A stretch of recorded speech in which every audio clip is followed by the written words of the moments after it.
So good evening, and thanks so much for coming this evening. It's a really important topic, and I'm glad that you were interested to come out and hear about it.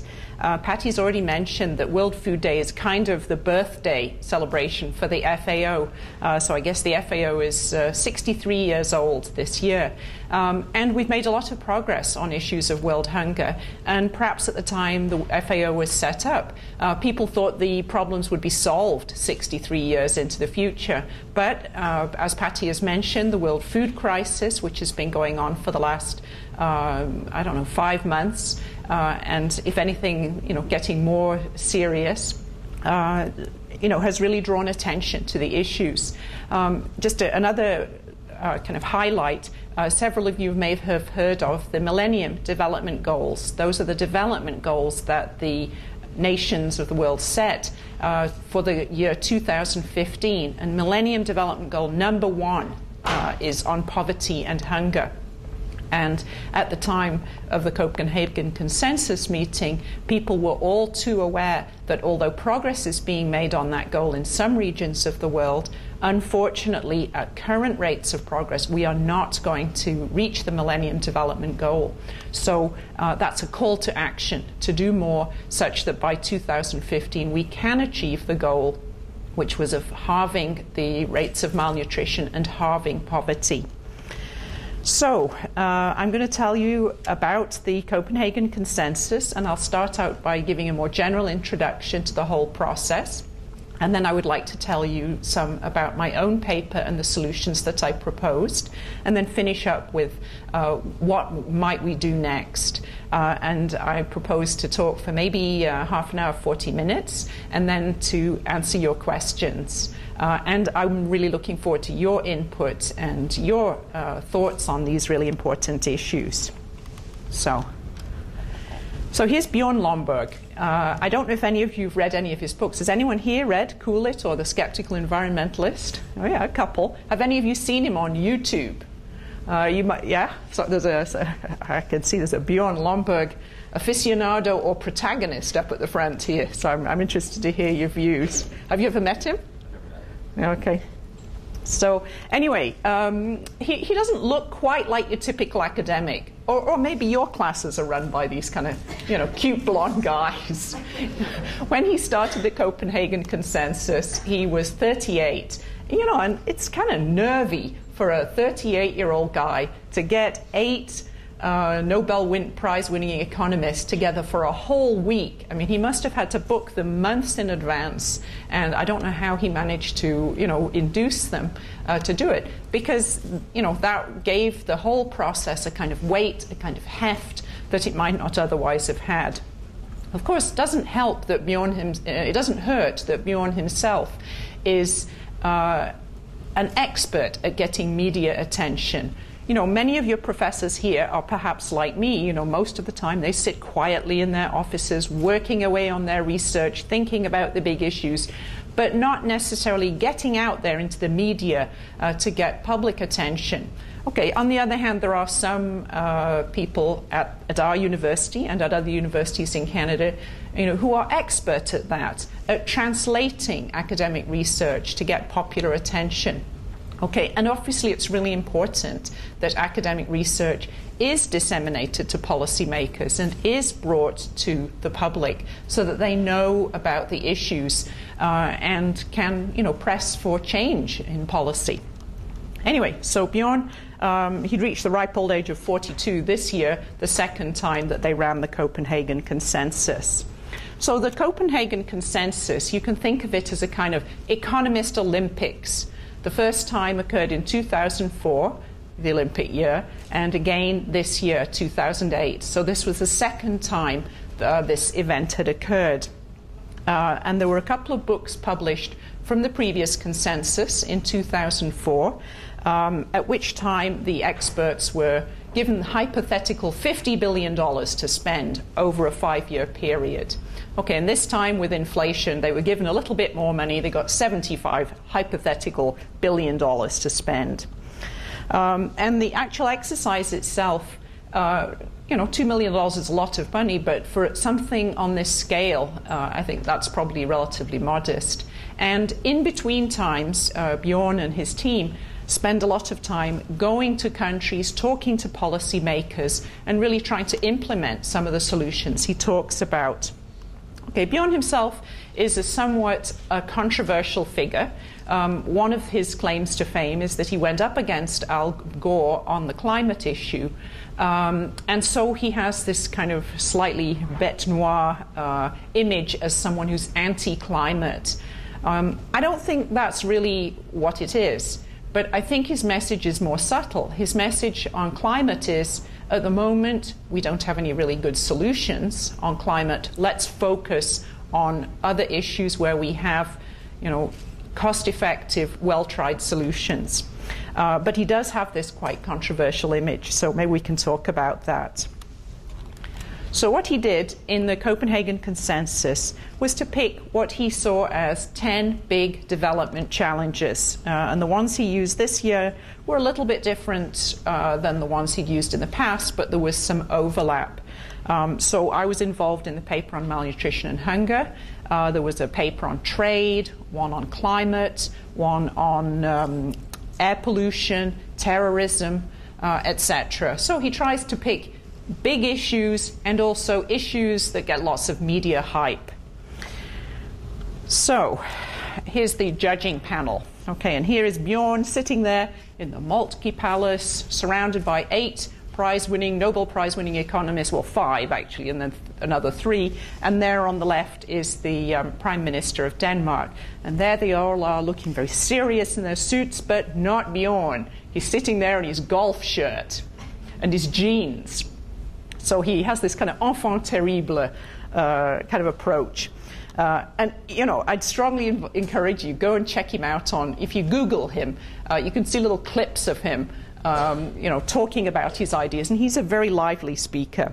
So there he is with the prize-winning economists. And since they're all white guys, at least the ones they were able to get, he had to invite a token woman, a very famous economist, Nancy Stokey from Chicago, a token francophone, François Bourguignon, who's at the World Bank, and a wonderful development economist, Jagdish Bhagwati, who's at Columbia. Okay, just to make it look politically appropriate. I have to say, economics is not a discipline that is typically full of women. So, in addition to these guys, to whom I had to do a presentation when I was in Copenhagen, there was also a youth forum. I mean, what a fantastic opportunity for those young people. So it would be people your age who were invited. They selected 80 from 37 different countries, in addition to the students from the Copenhagen Business School. And so there were a panel of about 300 young people, some of whom had just come from the week from the developing countries themselves, and they had to write essays, to be picked as to get to participate. And I think they had just had a fantastic week, not only listening to people like myself drone on, but also, they had a whole bunch of activities, and I think they just shared a tremendous amount, because these were young people who were actively involved in development projects in some countries, or who are studying it from other countries.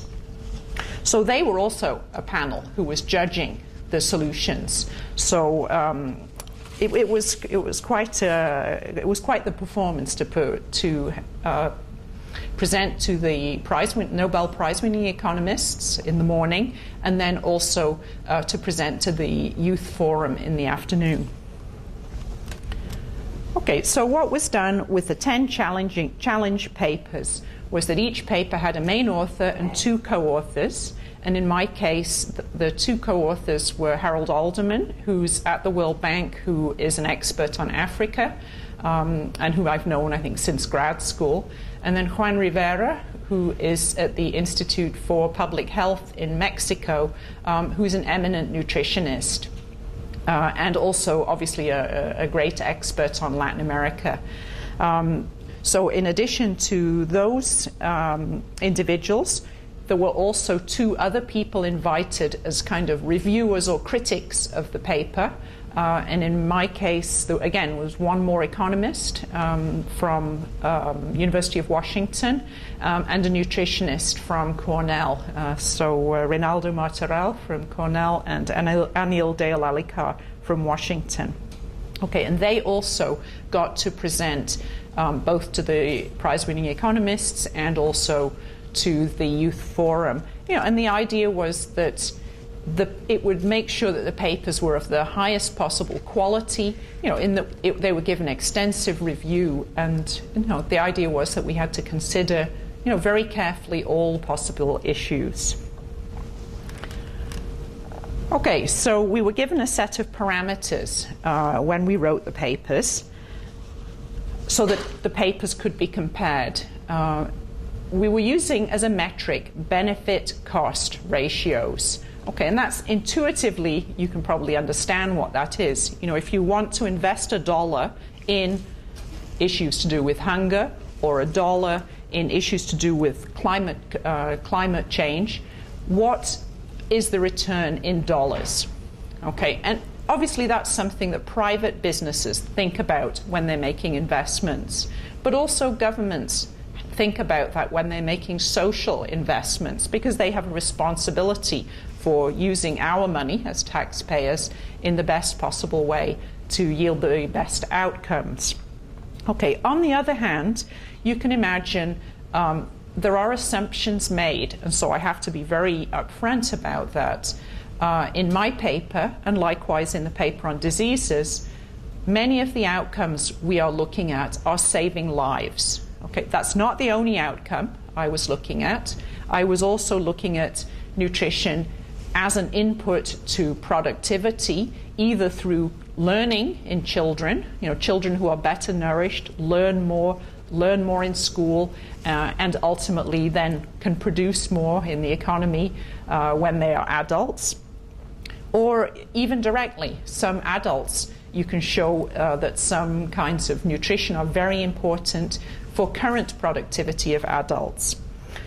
Okay, anyway, I've gone a long way around to say that one thing I had to do, that I was told in the parameters, was to attach a dollar value to human life.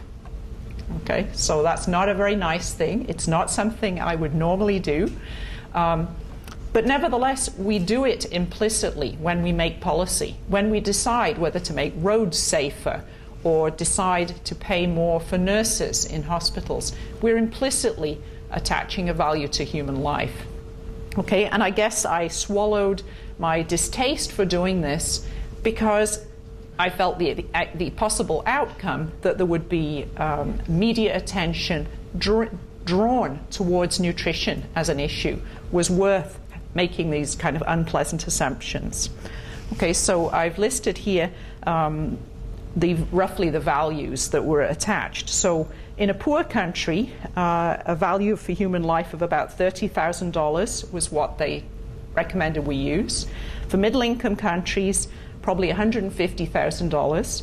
Okay, and just as a question, do you know the U.S. Environmental Protection Agency has a thing where they attach a value to a statistical life, and that's what's used in environmental projects. So would you have any idea? Make a guess. What's the value they attach to human life in the U.S.?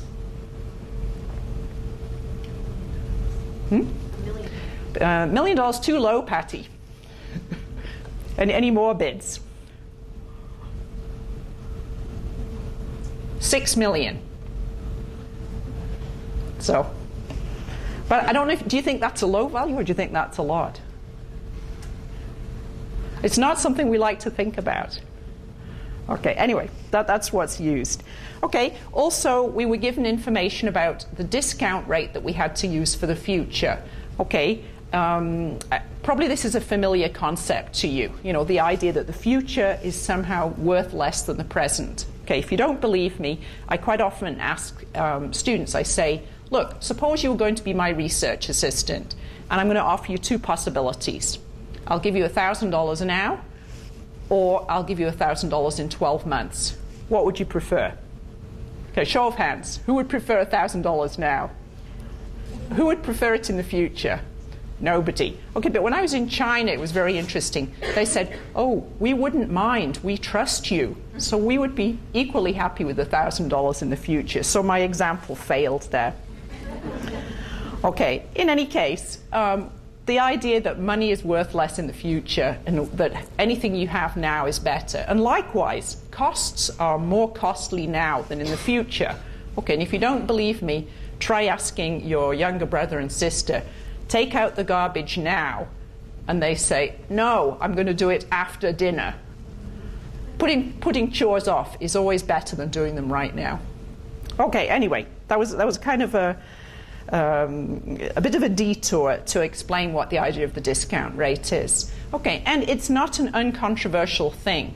I am talking about benefits that occur long in the future in many cases, because nutrition for children often yields benefits right now in terms of saving their lives, but also yields benefits 25 and 30 years in the future when they reach adulthood and join the labor market and participate in the economics of the society. So the fairly low discount rate of 3% is good for proposals that I would make, and likewise that people making proposals on climate change would make, because they're very long-term investments. And at a higher discount rate, projects that have benefits more immediately will look more favorable. Okay, so the solutions. Okay, I was thrilled. I put forward 5 proposals, and there were 10 papers, so there were upwards of 50 solutions presented. Okay, I took the instructions literally. I gave exactly 5 solutions, but some of my colleagues gave 2 or 3, and some of them gave 6 or 7. So there were about between 40 and 50 solutions, and amongst the top 10, 5 were to do with nutrition. So I was very happy on the one hand, because I felt that would perhaps bring more attention to nutrition. On the other hand, I guess you could say it's not a good thing, that we are still in such a rich world, and yet very, very basic, very, very inexpensive investments in nutrition are still the top priorities. Okay, I'll talk more about the solutions a little bit later, but I was also, very happy personally that one of the solutions I presented came out as the top solution by the Nobel Prize-winning economists. Okay, and obviously it's related to the kinds of benefit cost calculations I had done. We also had to make sure that the solutions we presented were feasible and could be implemented.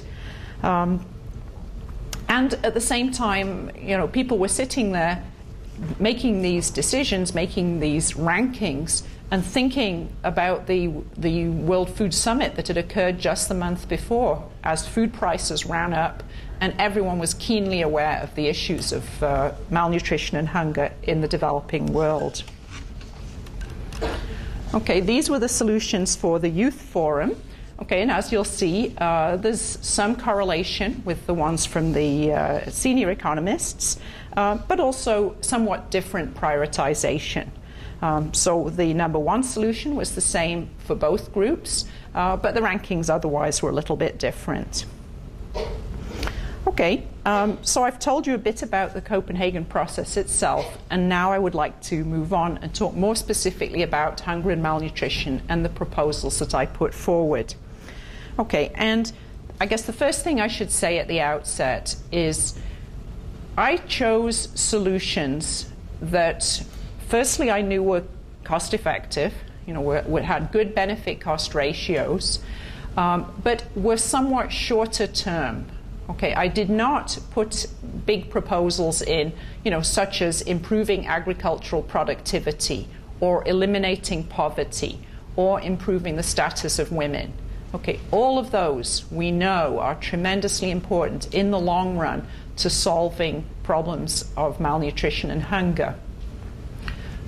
But those kinds of efforts are not the kinds of things that you can stack up against AIDS prevention, for example. They're much more long-term solutions. So That's something maybe we could talk about. I guess my defense would be you have to help people survive and thrive in the short run whilst we can make these longer run changes to improve hunger and malnutrition in the world. So it's not that I'm proposing Band-Aids. I think it's a bit fancier than that. But I would say it's an essential part in the short run of helping us to move to the big long run solutions. Okay, so the challenges. You probably are aware of all of these things, that annually 2.8 million children die related to malnutrition in ways that could be averted. Okay, and the particular regions of concern are in sub-Saharan Africa and in South Asia. Okay, I have a series of slides sort of mapping out where the world nutrition problems lie. Okay, so stunting, height, is a measure of chronic malnutrition. Children who consistently eat too little just don't grow as tall as people in developed countries. I've had the experience, I'm not a tall person by North American standards, of going to very poor countries and suddenly becoming very tall, because everyone is more malnourished and has not reached their full height potential. Okay, and you can see here the red countries are the ones where kids are more malnourished, diets are poorer, health conditions are worse, so people get sick more often, and there's a synergistic relation between hunger and illness. And also, there are a whole bunch of tropical diseases that people suffer from that we don't really have, good health measures for. Okay, vitamin A deficiency. Vitamin A comes from leafy vegetables and from certain animal products, and is important in our immune systems. Okay, and again, you can see it's similar countries in similar regions that have the worst deficiency. Okay, zinc deficiency. Okay, this is a relatively new concern. We now know that zinc plays an important role in infection, in our immune systems. It's also important for growth. And again, children who are deficient in zinc are likely to grow up shorter than children who receive adequate zinc. And it's again a similar group of countries where these deficiencies exist. Okay, and this is the last micronutrient, iodine. And this one is not completely correlated with diet and poverty. Okay, it's also correlated with whether we have iodine in the soil, and that exists both in developed and in developing countries, that we have low iodine in the soil. And often, one rule of thumb is the further you live from the ocean, the more iodine deficient the soil that where your crops are growing is likely to be. Okay, coincidentally, this region around the Great Lakes is also iodine deficient. Okay, but we're protected through iodized salt. In Canada, it's mandatory to iodize table salt, and so we are, secure from the adverse effects of deficiency. So here are the 5 solutions. Okay, and I'm going to go through each one in a little bit more detail, and just to say that I'm really focusing in my costing, which I had to do for the Copenhagen Consensus, on Sub-Saharan Africa and South Asia, because these were the priority regions, in my opinion. So, vitamin A. Okay, there were a lot of studies done in the 1990s showing that mortality rates of small children were higher if they were deficient in vitamin A. Specifically, mortality rates from measles were particularly an issue, and we already knew that vitamin A deficiency was associated with night blindness, and that night blindness in itself would then become a risk factor for death if you suffered from measles. So that was one of the 2 supplements that I recommended in solution number 1, and the second one being zinc. Okay, this isn't very glamorous. It relates to my own work. My first experience in a developing country, it's very glamorous, was at the International Center for Diarrheal Disease Research, where I spent 6 months. And my colleagues at Harvard went, "What? you are studying the economics of diarrhea. But that was a place where I learned a lot about nutrition. And the latest research shows that if you give kids zinc sulfate tablets for 10 days when they're suffering from diarrhea, that's better than any Imodium and antibiotics and anything. It's a wonderful solution. But this is new research, and there are not national programs for zinc supplementation yet. Okay, this is a photograph from a UNICEF document, and this child in Africa is receiving vitamin A supplements. Okay, there's a little gelatin capsule that you can see is being squirted into the child's mouth, and they're getting a high dose of vitamin A, which protects them for 6 months against infection. Okay, and as Canadians and taxpayers, you should be very proud of the fact that the vitamin A efforts that have been done worldwide are largely Canadian. Canadian CEDA has funded so far 1 billion vitamin A capsules over the last decade. 5 billion, I think it's 5 billion, 500 million a year. And there is going to be a media story later this year at one of the factories that produces these capsules in Alberta. Okay, they're also produced in Ontario. And from there, they're supplied to UNICEF and supplied to children less than 5 twice a year throughout the developing world. Okay, this was the number one solution, the vitamin A and the zinc, because these are incredibly cheap. My estimates were that for vitamin A, it's approximately 20 cents per child per year, and the zinc potentially $1 per child per year. And yet these can save hundreds of thousands of lives. Very simple technology. Okay, fortification. You know all about this, because if you read your breakfast cereal packages in the morning, you'll see all the micronutrients you're getting.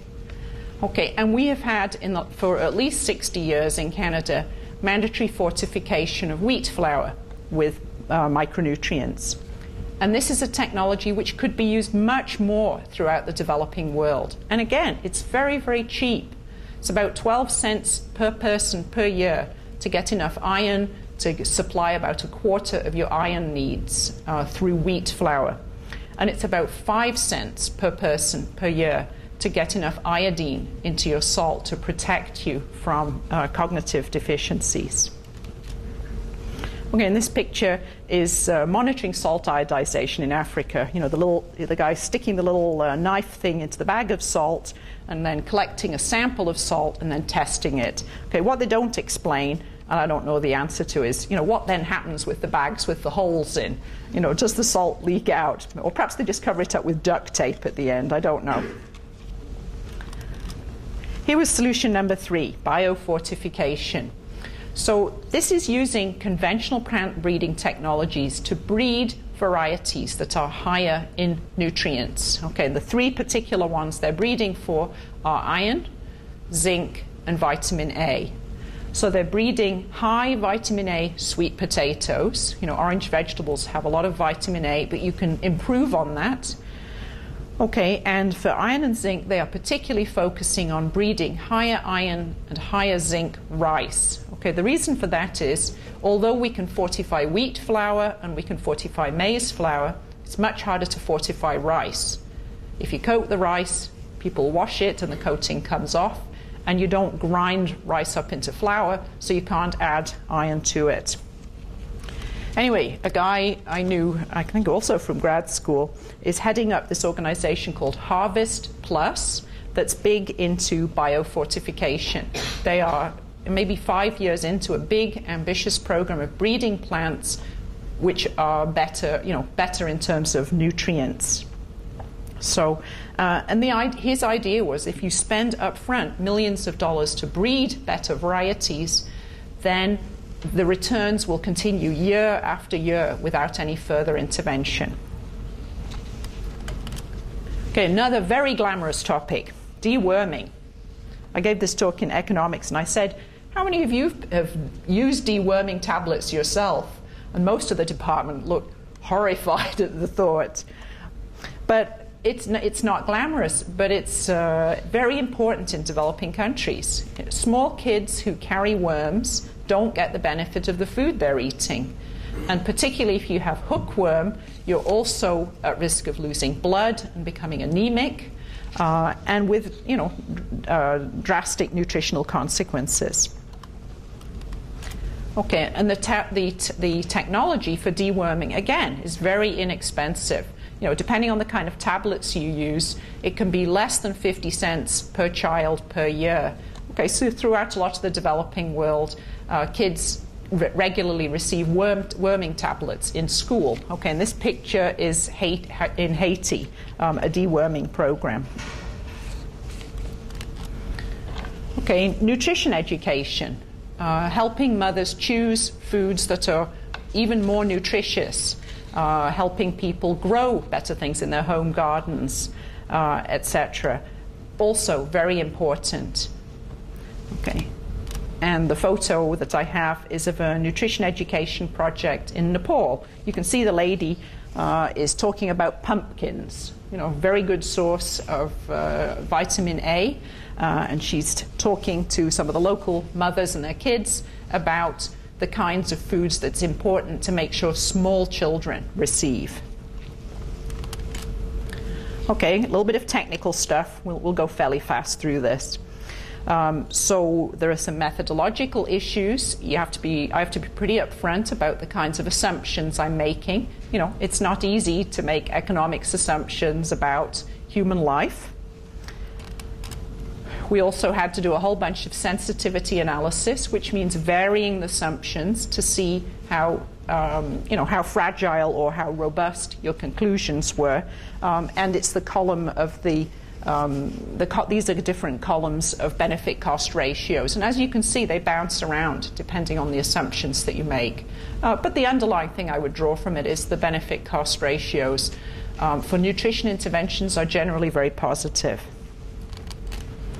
Okay, I also had to put together information on the costs of the solutions. I've already indicated these are all inexpensive solutions on the per-person cost basis.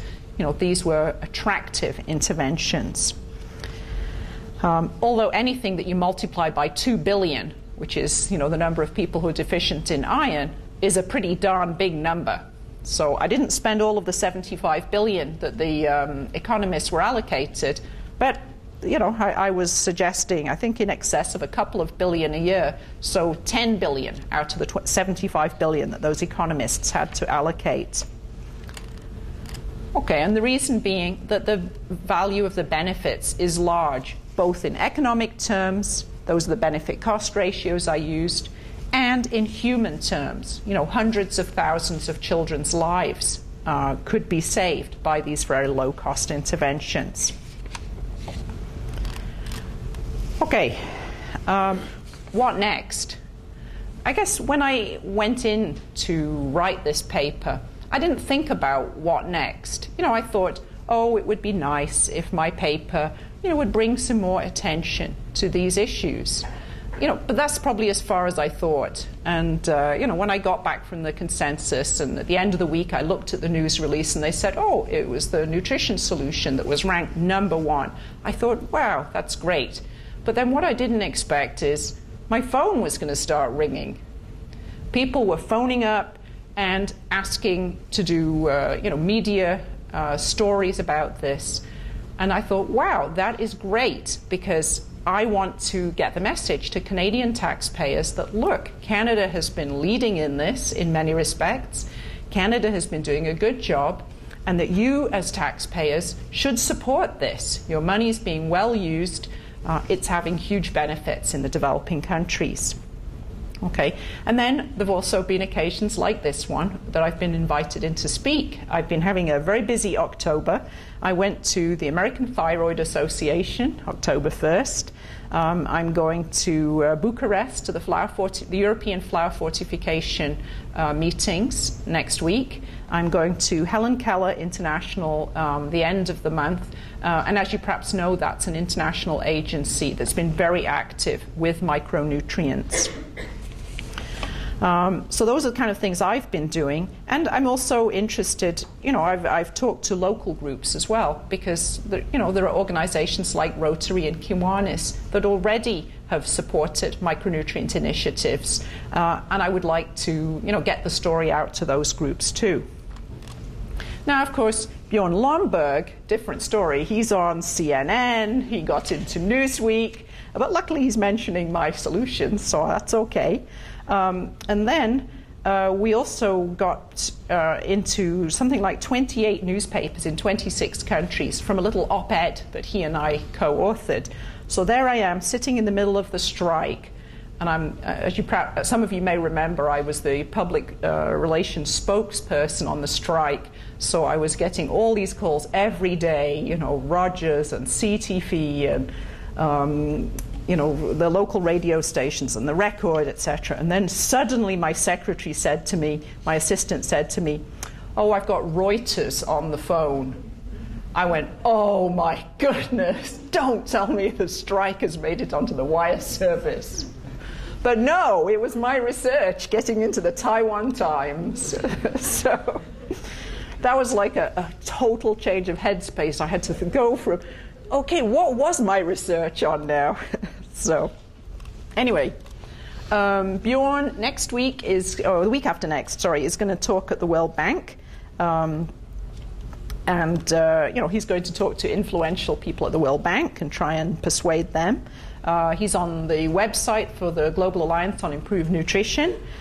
He has a whole Wall Street Journal series on how to get the biggest bang for the buck for $10 billion, where he's invited prominent people to come in and talk about their ideas for the solutions for the world. It's also on the Clinton Global Initiative website. Okay, what I'm going to do... So it's not over.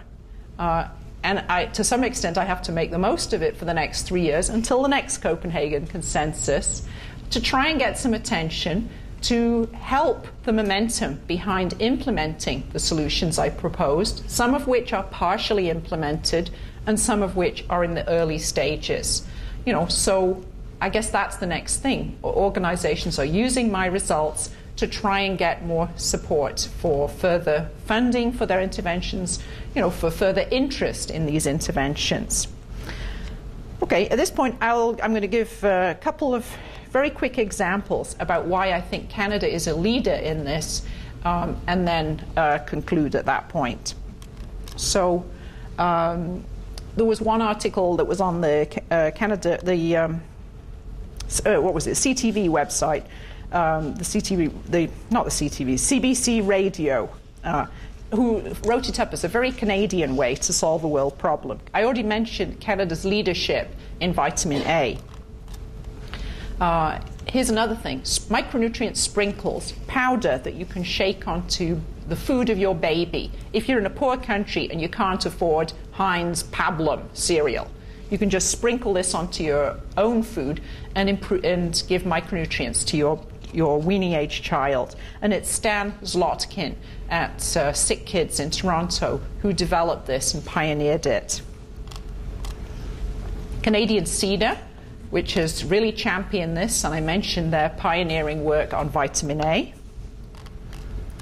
The Micronutrient Initiative in Ottawa, which is where I'm spending part of my year this year as a visiting scientist, who have done path-breaking work in various different micronutrients. And here's Levente Dioshady, who's at U of T, who developed double fortified salt that carries not only iodine but also iron, so it could solve 2 sets of micronutrient problems at once. Okay, I'm just going to flip through some graphs and stuff and just end here. This is a graph showing what's happened to food prices over the last months and the sharp run-up that's occurred. And I guess my last message would be that micronutrients, these important vitamins and minerals that we need in very small quantities, are even more important than ever during the food crisis. Micronutrients come from fruit, from animal products, from vegetables, all the things that people will cut back on when they're faced with poverty, when they're faced with not getting enough to eat. They will cut out those items and focus on starchy staples, on rice, wheat, just simply to get enough calories. Okay, so micronutrient interventions become even more important right now during the food crisis. Anyway, I would love to hear your questions and your suggestions and your ideas at this point.